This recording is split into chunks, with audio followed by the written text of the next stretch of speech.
Πάμε. Μωρό, κάνω ακρό. Λοιπόν, γεια σας παιδιά.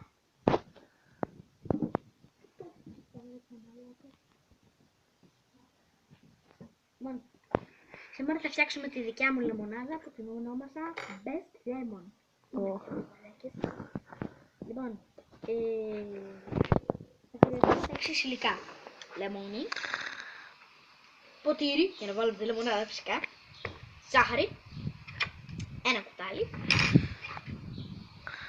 ένα ποτήρι νερό και παγάκια, τα βλέπετε. Λοιπόν, αρχίζουμε.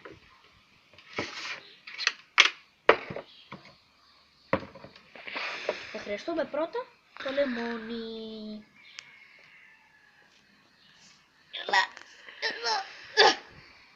Το άλλο.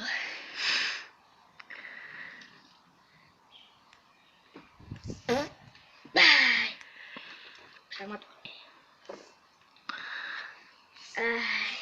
Κόλαση θα γίνει. Λοιπόν, τώρα θα χύσουμε λίγο νερό.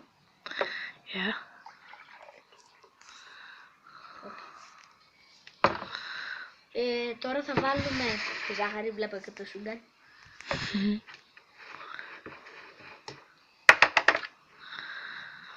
Μισό κουταλάκι ζάχαρη.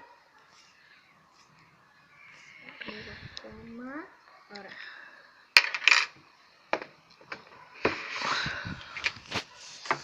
Τώρα να κατέβουμε καλά. Στο σκηνή. Τώρα θα ρίξουμε τα παγάκια. Ένα καπετσιλάκι. 2 και άλλο ένα 3. Λίγο λεμονάκι.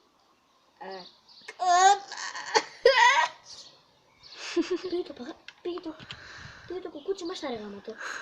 Να το. Συγγνώμη παιδιά, αλλά αυτό το κολοκουκούτσι δεν έβγαινε τίποτα από αυτό το κολοπότηρο.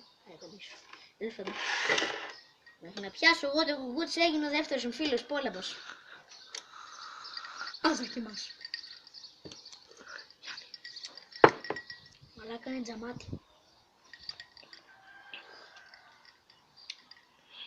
Και γαμό.